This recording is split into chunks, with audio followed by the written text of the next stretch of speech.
édition. Et en fin de journal, Barkaba, directeur de l'information de la TFM, avec nous pour analyser cette longue journée de DPG. Bienvenue à tous.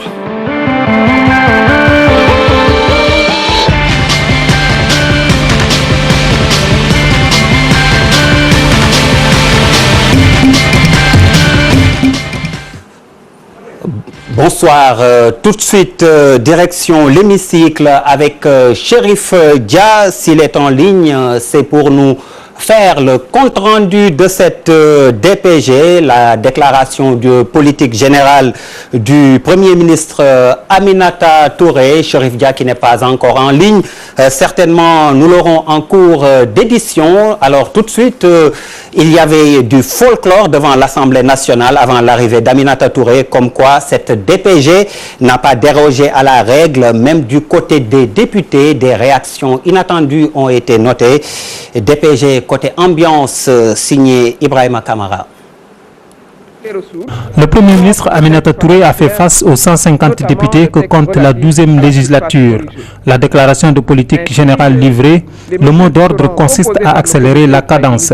En attendant celle-ci, les militants de Mimi Touré esquissent des pas de danse devant l'Assemblée nationale. Pourtant, cette même assemblée incarnait la rupture, une gouvernance sobre et vertueuse. J'ai pris la liberté de vous offrir un bouquet de fleurs, un bouquet de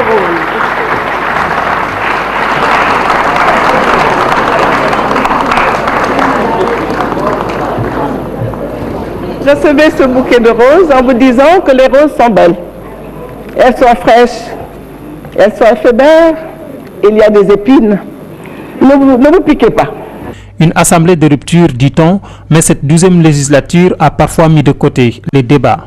Madame le Premier ministre, je commencerai d'abord par vous dire que votre discours est sans clarté, sans ambition, imprécis, incolore et sans saveur.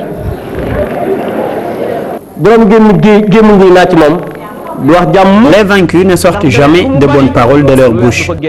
Des interrogations qui pourraient intéresser les populations ont quand même eu lieu. Assalamu alaikum. Sénégal ñooy laajte kañ la ñuy wàññi ceeb bi diwlin ji suukar fi néew ni bañ gis seen bopp ndax Sénégalais yi sonn nañ borom kër yi sonn nañ ñu laaj encore. Les Sénégalais demandent à quand la diminution des prix du riz, de l'huile, du sucre, du lait et du loyer car ils sont fatigués. À quand la fin de la guerre en Casamance? ñu laajte aussi kañ ren déwén jéeg la guerre bi di jeex Casamance. Jërëjëf. Les députés du peuple ont manifesté leur couleur politique.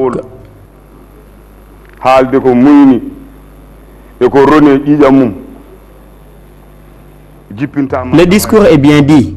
Si nous sommes là aujourd'hui, c'est grâce à la confiance du président de la République Macky Sall et de notre coalition Benno Bokk Yakaar.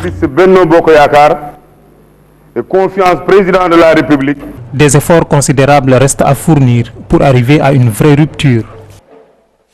Comme je vous l'annonçais, nous nous rendons à l'hémicycle et à défaut de Chérif Dia, nous avons un autre de nos reporters sur place, Dissa Prera, bonsoir. Bonsoir, Pape Abdoulaye Der. Alors, dites-nous tout sur cette DPG. Voilà, ce qu'on peut vous dire, Pape Abdoulaye Der, c'est que c'était une déclaration de politique générale à forte dose sociale. Aminata Touré a parlé d'impulsion des programmes sociaux. Par rapport à cette impulsion-là, Aminata Touré a parlé d'un programme d'infrastructure sociale qui va concerner 2000 villages. Ce programme d'infrastructure sociale va concerner également l'eau, l'électricité, la santé et un peu tout ce qui touche l'élevage et l'agriculture. Autre chose que Aminata Touré également a parlé, toujours par rapport au social, il a parlé de l'agro-pasteur, c'est-à-dire que dans les zones rurales où il y a beaucoup de gens qui font l'agriculture et l'élevage, des programmes vont être mis en place pour les aider un peu à développer ces activités. Aminata Touré a également parlé des pistes de production. Vous savez, Pape Abdoulaye Der, que beaucoup de gens font de l'agriculture dans les zones reculées, mais ont des problèmes d'acheminer cela dans les marchés. Donc, ils ont beaucoup parlé d'ouverture des pistes de production. Autre point abordé par Aminata Touré, c'est le programme de bourse de sécurité familiale. d'ici 2017, cela va concerner 250 000 ménages avec un budget de 25 milliards de francs CFA qui sera mis en place pour cette bourse de sécurité sociale.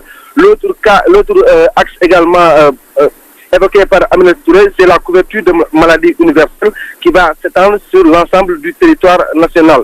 Toujours par rapport aux politiques sociales que va mener le gouvernement Pape Abdoulaye Der, il y a la lutte contre les inondations. Pour cela, Aminata Touré a évoqué la réalisation d'ouvrages de drainage, la restructuration des quartiers inondables, mais également pour venir à bout de cette question, il faut la construction de près de 2000 logements qui seront distribués d'abord aux personnes qui sont touchées par les inondations, mais également par les autres Sénégalais qui ont besoin de toit. Justement, par rapport à ce toit-là, il y a le programme d'habitat, il y a le programme d'habitat social qui sera également lancé par le gouvernement, qui sera lancé par le biais de la BHS, et de la SNHLM et de la SICAP. Toujours par rapport au volet social, il y a l'accès à l'eau potable. Vous savez qu'au Sénégal, il y a 18% des citadins qui n'ont pas accès à l'eau potable, et pour cela, le gouvernement va prendre le taureau par les cornes en construisant également des forages et pour un peu résorber le déficit d'eau dans ces différents points qui ont des problèmes pour l'approvisionnement en eau potable. Il y a également un plan de contingence et de veille pour la prévention des risques et catastrophes qui sera mis en place un peu pour aider un peu les populations à faire face aux différents problèmes par rapport aux inondations et aux autres catastrophes naturelles qui peuvent survenir de temps à autre dans la vie des populations. Mais il y a également la baisse de l'impôt. Aminata Touré est également longuement revenu sur la baisse de l'impôt et elle a annoncé que cela fait 44 milliards qui sont rentrés dans les poches des Sénégalais. Autre chose que Maître El Hadji Diouf a également évoqué tout de suite à l'antenne Pape Abdoulaye Der, c'est la diminution des denrées de première nécessité, l'homologation des prix de certaines denrées telles que le riz, le sucre, la farine. Aminata Touré a dit que le gouvernement compte s'appuyer sur ce levier un peu pour soulager les populations. Justement, Dissa Préra. Oui. On va tout de suite aller voir comment les Sénégalais ont apprécié cette déclaration de politique générale d'Aminata Touré. Vous l'avez dit, la santé, l'agriculture, la demande sociale, entre autres, sur la feuille de route d'Aminata Touré, déclinée ce jour, appréciée ici par les Sénégalais. Pour l'agriculture, depuis le temps de Senghor, on en parle. Le gouvernement d'antan ne mettait pas les moyens qu'il fallait pour quand même faire avancer l'agriculture. Je sais que l'agriculture, c'est ça qui doit faire marcher un pays.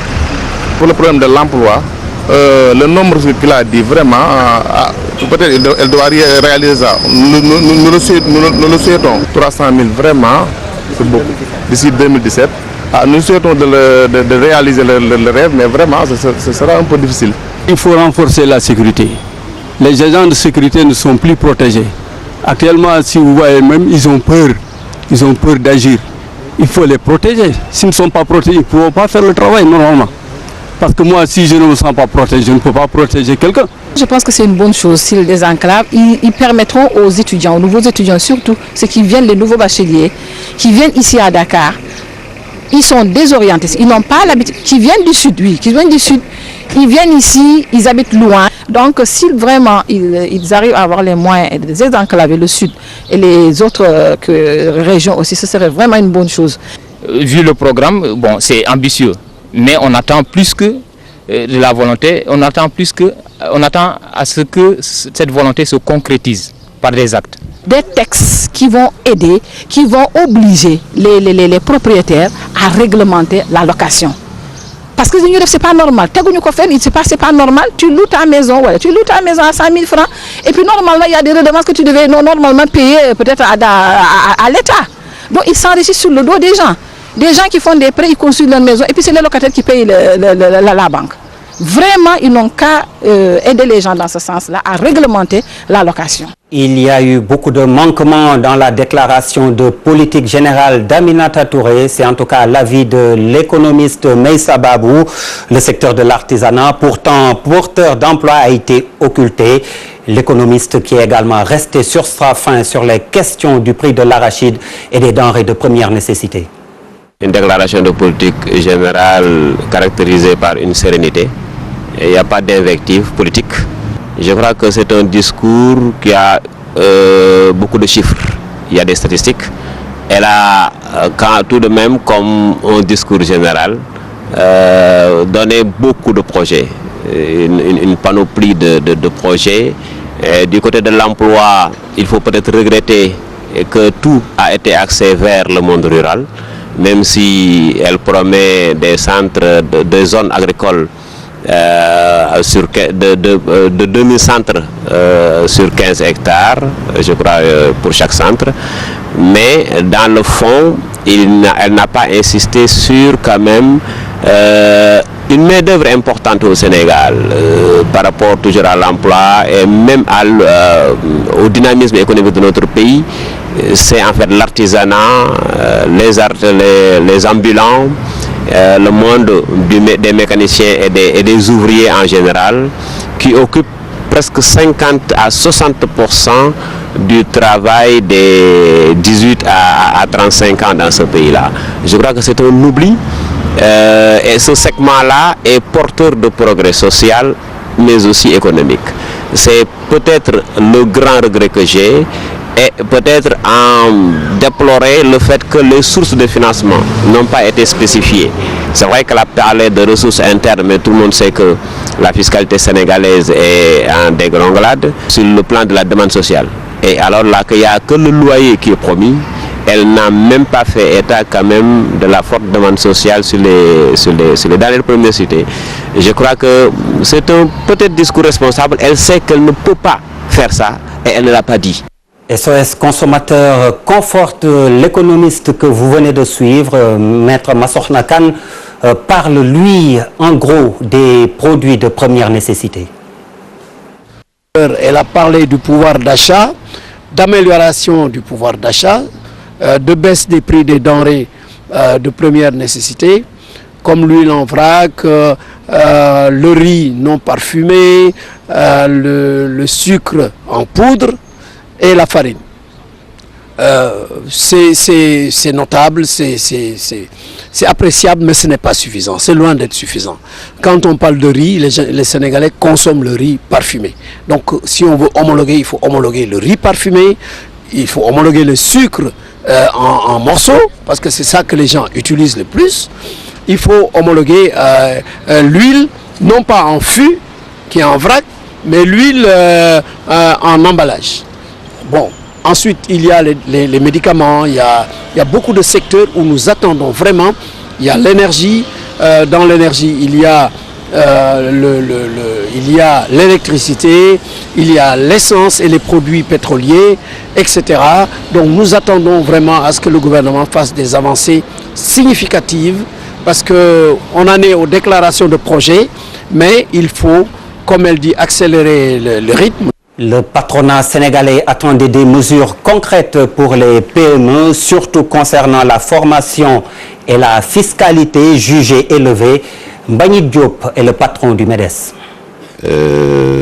Au niveau du secteur privé du patronat, donc, on avait des attentes.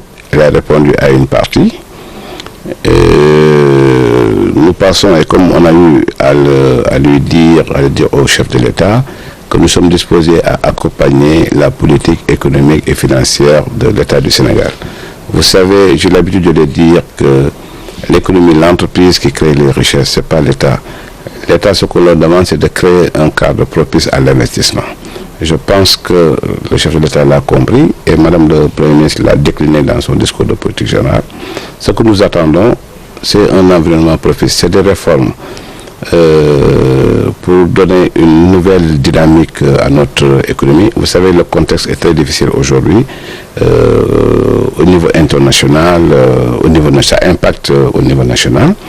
Et nous espérons, après avoir écouté le Premier ministre, que donc les préoccupations du secteur privé seront prises en compte pour justement donner une nouvelle orientation à la politique économique de l'État du Sénégal. Les populations de la 11e région du Sénégal se réjouissent de la DPG d'Aminata Touré avec de bonnes nouvelles, dont l'achèvement des travaux de la route Linguère-Matam et le nouvel hôpital de Ourossogui. Par contre, les paysans du Djeri sont restés sur leur faim, surtout concernant les vivres de soudure. Nous y reviendrons avec Ali Bandelnian. En une décennie, 8 premiers ministres se sont succédés à la primature. Selon certains analystes, cela banalise la fonction et favorise la discontinuité dans les missions des premiers ministres. Cheikh Abdoul Khadir Mbakesek.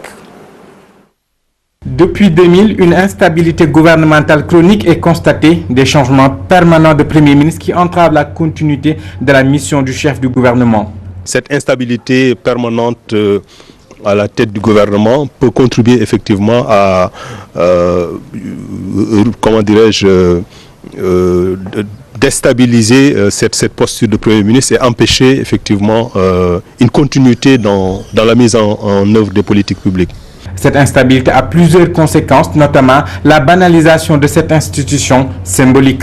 Cette instabilité qui a commencé donc avec le règne de Wade a une conséquence symbolique immédiate qui peut avoir des effets pratiques, c'est que c'est la banalisation un peu de cet instant solennel que nous vivons aujourd'hui, qui est la déclaration de politique générale. Ça peut brouiller un peu le message du gouvernement auprès du public, du peuple, pour qui quand même tout cela est fait. 8 premiers ministres depuis la première alternance, Idrissa Seck, Macky Sall et Moustapha Niasse, ont plus marqué les esprits. Toutefois, la réalité a montré qu'au Sénégal, la cohabitation primature-présidence de la République pose souvent problème. La période étalon, si j'ose dire, c'est la période du règne de Wade. On n'a pas vraiment vu de changement, sauf un tout petit frémissement. C'est dû au tempérament, je veux dire, enflammé de l'homme quand Idrissa Seck est arrivé. Mais on a vu à quoi ça a mené. C'est presque comme pour penser que les présidents nomment des premiers ministres, mais pas pour qu'ils apportent leur propre touche, etc. On se souvient que lors même de la déclaration de politique générale d'Idrissa Seck, qui était un grand moment de communication politique, à son bénéfice aussi, le président de la République l'a appelé carrément en pleine déclaration pour lui parler. À part Moustapha Niasse ou Abdoulaye Wade, on a 2 premiers ministres qui avaient une certaine envergure politique forte, une certaine étoffe, qui pouvaient se prévaloir de leur légitimité en tant que numéro 2 du parti ou en tant que premier ministre qui a obtenu 16% à Moustapha Niasse et Idrissa Seck.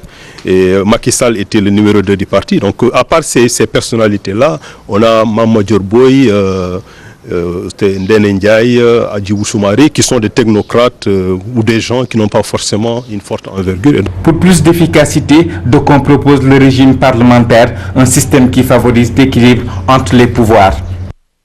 Dans l'autre actualité, l'affaire Dangote, Cheikh Amar se disculpe. L'homme d'affaires réfute les accusations selon lesquelles il userait de son entre-gens pour tirer profit de l'affaire. En outre, Cheikh Amar précise que ses rapports avec les petits-fils de Serigne Touba sont au beau fixe. L'histoire de Dangote est en justice. Attendons la justice qui se prononce. En tout cas, moi, Cheikh Amar, je suis un talibé fidèle de Serigne Saliou Mbacké. Maintenant, qui a tort, qui n'a pas tort, on va écouter ce qui va se passer. Tout ce qu'on raconte, c'est des balivernes. Ça n'existe pas. Moi, je ne peux pas croire à Serigne Touba et critiquer des petits-fils. Je n'ai même pas le temps de faire ça. Donc, c'est des histoires que les gens racontent. Moi, je suis au-dessus de ça. Moi, je cherche comment développer notre pays. Je suis dans les mines, dans l'agriculture et dans l'industrie. Retour à la DPG et pour cela, nous recevons ce soir Barkaba. C'est le directeur de l'information de la TFM. Barka, bonsoir. Bonsoir Abdoulaye. Alors, nous allons décortiquer la DPG, la déclaration de politique générale d'Aminata Touré.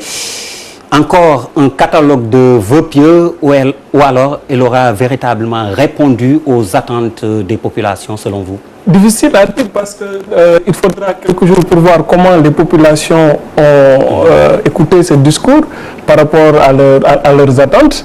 L'opinion médiatique ne peut pas se prévaloir de résumer l'opinion de tout le pays. Elle a fait un exercice auquel ses prédécesseurs ont habitué les Sénégalais. Ce qui est sûr, c'est que les attentes sont très très fortes. Elle était très attendue. À elle de montrer que derrière les envolées lyriques, derrière les chiffres, il y a du concret. Je pense que c'est au pied du mur qu'on reconnaîtra le maçon. Par rapport aux exercices précédents, il n'y a pas de très grande différence en ce qui concerne la volonté du gouvernement de prendre en charge la très forte demande sociale qui a causé en grande partie la chute de l'ancien régime. Là, elle a embrayé sur les mêmes pas que son prédécesseur Abdoul Mbaye. Il y a un volet social très prononcé dans son discours et c'est très remarquable dans l'exercice de voir comment les tenants du pouvoir veulent prendre en charge cette demande sociale. C'est revenu plusieurs fois dans leur discours, notamment leur projet phare, comme la couverture maladie universelle, les bourses de sécurité familiale. Elle a embrayé sur le même volet en parlant d'un sujet qui, à mon avis, concerne la plus grande partie des Sénégalais, en tout cas ceux qui vivent dans les grandes agglomérations. Elle a promis très prochainement la baisse du coût du loyer. Donc on a un régime qui est d'extraction libérale, mais qui dans ce projet, a une orientation socialiste très poussée. Or, je pense que c'est là la grande contradiction. Macky Sall est issu du camp libéral. C'est un ancien élève de Maître Abdoulaye Wade. Et son programme ne dérogerait pas d'un programme de Hugo Chavez. Maintenant, la grande différence, c'est que Chavez avait le pétrole. Le Sénégal est un pays pauvre, très endetté. Il y a de la bonne volonté exprimée par le Premier ministre de prendre en charge cette forte demande sociale, mais entre l'intention et la capacité de le faire, c'est là qu'Aminata Touré est attendue et elle sera jugée. Elle a parlé d'accélérer la cadence. Je pense que c'est pour ça en partie qu'elle a été nommée à la primature, ce qui veut dire qu'on reprochait peut-être à Abdoul Mbaye de ne pas savoir impulser. Donc Aminata Touré a l'impérieux devoir de montrer qu'elle peut être un bon chef de chantier pour Macky Sall, qu'elle peut être même un bon chef de guerre dans la lutte contre la demande sociale. On verra après ce discours de politique générale si elle peut passer aux actes. Alors dites-nous, au plan politique, que représente pour Aminata Touré cette DPG? Mais c'est très important pour la suite de sa carrière et pour le bail qu'elle va signer avec Macky Sall. De sa capacité à concrétiser ce programme de Yoonu Yokkute dépendra sa survie politique ou le bail qu'elle a signé avec la primature. Macky Sall a très rapidement usé ses jokers parce qu'il ne peut pas se permettre tous les 2 ans ou chaque année de griller un Premier ministre. Donc Aminata Touré n'a presque pas droit à l'erreur. Les gens avaient peut-être reproché à Abdoul Mbaye d'être un technocrate assez froid, assez n'a pas pu peut-être prendre en charge correctement. C'est le reproche qu'on lui fait. Aminata a un profil beaucoup plus politique. Et donc c'est à elle d'aller au charbon, de servir de fusible même pour le président de la République. Ce n'est pas la tâche la plus facile, ce n'est pas la tâche la plus ardue, mais bon, elle a déjà démontré qu'elle avait du coffre, de la niaque même. Et voilà, on va la juger à l'épreuve. Alors, une DPG, véritable épreuve marathon. Au plan communication, aujourd'hui, qu'a fait passer Aminata Touré également? L'exercice était difficile pour Aminata Touré. En partie, elle a reconnu que ce qui a été entamé n'était pas globalement mauvais. Donc c'est une sorte d'hommage à son prédécesseur Abdoul Mbaye, à qui elle a reconnu des bons points. Et maintenant, c'est à elle d'apporter sa touche par rapport à l'exercice. Je pense que d'une part, son plus grand souci, c'était d'impulser une sorte de choc de confiance. Parce que le climat est à la morosité, il y a des doutes légitimes sur la capacité des tenants du pouvoir à prendre correctement en charge cette fameuse demande sociale qui prend les politiques en otage et pour lesquels ils ont été élus. Elle devait d'abord rassurer, donc impulser ce choc de confiance et d'une part aussi donner des gages à l'APR qui est le parti dominant de la mouvance présidentielle, il faut, je pense qu'une partie de l'exercice consistait à montrer qu'elle était the right woman at the right place. Maintenant, est-ce qu'elle a convaincu ou pas, c'est encore le dire. On va voir dans les prochains mois si entre sa déclaration de politique générale et les actes qu'elle va poser, il y aura du concret. Alors, vous l'avez suivi, il y a eu beaucoup de critiques dans cette édition. Peut-être que c'est parce qu'il y a eu aussi beaucoup de réponses évasives de sa part. Et puis, elle s'est posé des questions à elle-même, auxquelles elle a répondu. Par exemple, est-ce que ce sera facile de réaliser tout ce qu'elle a promis? Elle a dit non. Est-ce que ce sera rapide? Non. Alors que le Yonou Yokouté avait promis de régler et très vite les problèmes des Sénégalais là également. Ça dépend du côté où on voit cette réponse. Est-ce qu'elle n'a pas été convertie au réalisme face à l'ampleur de la tâche? Je le rappelle, les gens ont l'habitude de dire que les promesses n'engagent que ceux qui y croient de manière assez cynique. Est-ce que c'est un début de réalisme? Je pense qu'elle a voulu être très prudente, ne pas trop s'engager sur des promesses que le gouvernement ne pourrait pas tenir. Et le fait de reconnaître que le chemin n'est pas forcément facile, ça ressemble à un discours churchillien. Je vous ai promis du sang, de la sueur et des larmes. Et à mon sens, à mon humble avis, c'est le discours que d'un pays pauvre, très endetté, devrait tenir. On peut créditer le gouvernement d'avoir la bonne volonté de prendre en charge cette demande sociale, Abdoulaye Der. Mais je pense qu'il y a un piège à vouloir se comporter en état-providence. Ne nous le permettent pas. Et à force de caresser cette demande sociale, on peut même passer de l'autre côté de l'autre côté, c'est-à-dire verser dans un autre travers, c'est-à-dire habituer les Sénégalais à une sorte de mentalité d'assister. Ce n'est pas faire injure au peuple sénégalais que de le dire, mais il faudrait quand même que les gens comprennent aussi que le gouvernement tienne un langage de vérité, un discours de vérité, qu'on n'a pas de ressources pour prendre en charge toute cette demande sociale parce qu'on n'a pas de pétrole, on n'a pas de mine. Barkaba, la traque des biens mal acquis, la grande absente de cette DPG, paradoxale, si on sait que la grande popularité de Mimi Touré est due à cette affaire, on peut même penser que sa promotion à la primature, c'est grâce à la traque des biens mal acquis. Alors, c'est le pouvoir qui freine des quatre fers ou bien... En tout cas, Abdoulaye, on peut remarquer qu'elle a évité de se penser sur le sujet et ce n'est pas innocent. Quand même, la traque, la fameuse traque des biens supposés mal acquis a été l'un des mantras de ce nouveau pouvoir. On en a parlé à satiété. Et là, on a vu qu'Aminata Touré a évité soigneusement de se pencher dessus. Alors, elle qui pilotait ce dossier, qui a eu parfois des aspects très controversés, est-ce que c'est une pause dans cette traque parce que le pouvoir se serait embourbé dans une sorte de feuilleton politico-judiciaire dont on ne connaît pas encore, dont on ne voit pas la fin, ou bien elle a voulu tourner à Aminata Touré, ministre de la Justice, mais maintenant c'est Aminata Touré, Premier ministre.